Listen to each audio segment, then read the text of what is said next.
आज तुम्हाला बघता बरोबर समजलं असेल की आज काय बनवलेलं आहे. तर आज मी इमली कँडीची रेसिपी बनवली आहे आणि जे सगळ्यांना आवडते. लहानपणाची ही सगळ्यांची आठवण असते आणि सगळ्यांच्या तोंडाला पाणी सुटणारी ही सगळ्यांची आवडती अशी रेसिपी आहे आणि खायला तर काय सांगायचं, अतिशय भारी वाटते. सगळ्या रेसिपी एकीकडे आणि चिंच म्हटलं ना त्याची चव आणि त्याची कँडी किंवा गोडी खायला अतिशय भारी असणारी ही आहे. तर चला सुरू करूया आजची रेसिपी. त्यासाठी काय करायचं, मी इमली घेतलेली आहे म्हणजे चिंच घेतली आहे 150 ग्रामच्या जवळपास. सोबतच 8-10 खजूर घेतलेले आहे. तर याला मी गरम पाण्यामध्ये एखाद्या तासच्या जवळपास भिजायला ठेवलं होतं. भिजल्यानंतर आपल्याला काय करायचं आहे, मिक्सरच्या पॉटमध्ये टाकायचं आहे. सोबतच खजूरसुद्धा टाकायचं भिजलेलं आणि हे दोन्ही आपल्याला एकसाथ मिक्स करून घ्यायचं आहे. तर यामध्ये मी थोडंसं इमलीचं पाणीसुद्धा टाकलेलं आहे आणि छानपैकी अशी वाटून घेतली आहे. वाटल्यानंतर आपल्याला काय करायचं आहे, याला छानून घ्यायचं आहे. चाळणीमध्ये छानून घ्यायचं आहे. छानण्याच्या अगोदर काय करायचं, ज्या भांड्यामध्ये तुम्हाला बनवायचं असेल, कढाईमध्ये किंवा पॅनमध्ये, त्याच भांड्यामध्ये तुम्ही छानायचं. 10 भांडे बनवण्यापेक्षा ज्याच्यामध्ये करायचं आणि त्याच्यामध्येच गाळलं ना तर अतिशय चांगलं होईल. तेवढी मेहनत पण वाचेल आपली भांडे घासायची. तर मी याला छानपैकी असं पल्प जो पण होता ना तो छानून घेतलेला आहे. तुम्हाला हा जो लादा असते ना तो आवडत असेल ना तर तुम्ही डायरेक्ट मिक्सरमध्ये बारीक केल्यानंतर लगेच तुम्ही कढाईमध्ये टाकून याला गॅसवर ठेवू शकता किंवा याला छानूनसुद्धा करू शकता.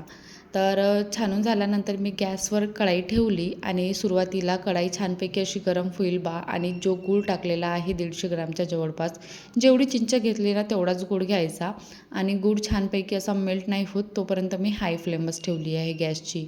नंतर ज्या प्रकारे आपल्याला ढवळल्यानंतर काय करायचं आहे, गूळ जसा मेल्ट होईल ना तर गॅसची फ्लेम ही मीडियम करून घ्यायची आहे आणि कमीत कमी याला 8-10 मिनटं नाहीतर 15 मिनटाच्या जवळपास लागेल. म्हणजे जोपर्यंत ही आता एवढ्या प्रमाणामध्ये आहे याची थोडीशी कमी नाही होत ही इमलीचा पल्प, तितपत आपल्याला याला ढवळत राहायचं आहे. कंटिन्यू याला परतवत राहायचं आहे आणि काळजी घ्यायची, याचे थोडेसे ना बबल्स उडतात म्हणजे चिते उडतात. तर थोडंसं हातावर वगैरे कधी कधी, नाहीतर म्हणजे हाय फ्लेम केल्यावर उडतात. मीडियम फ्लेमवर केलं किंवा लो फ्लेमवर केलं तर उडण्याचे चान्सेस तेवढे नसतात. तर मी याला मीडियम टू लो फ्लेमवरच केलं होतं तर तितके नाही उडले. बट तुम्ही हाय फ्लेमवर पटकन करतो म्हटलं तर थोडे छिते उडतात आपल्या हातावर वगैरे, तर याची काळजी घ्यायची.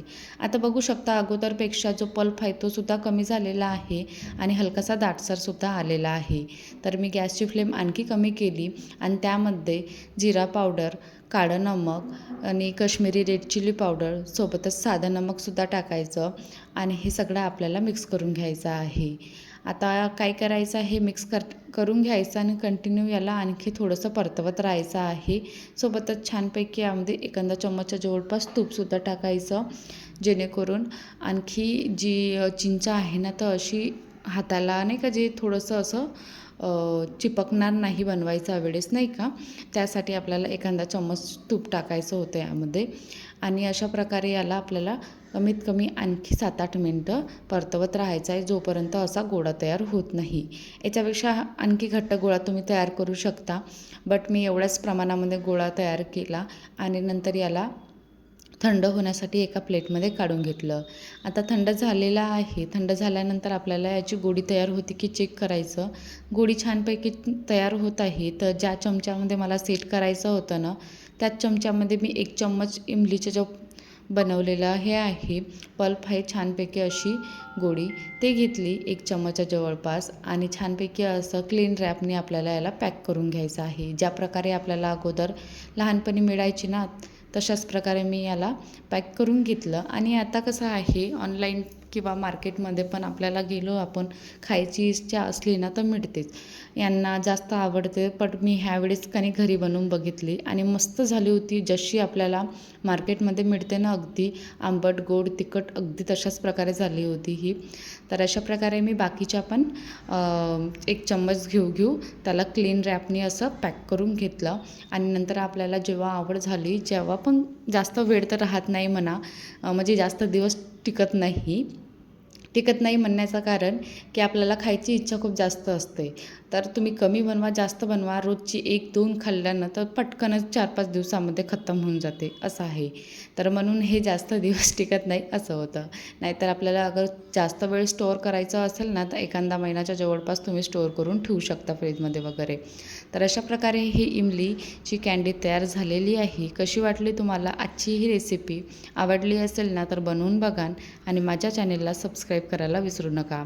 अशाच रेसिपी बघत राहा, एन्जॉय करत राहा. चला तर टेक केअर, बाय.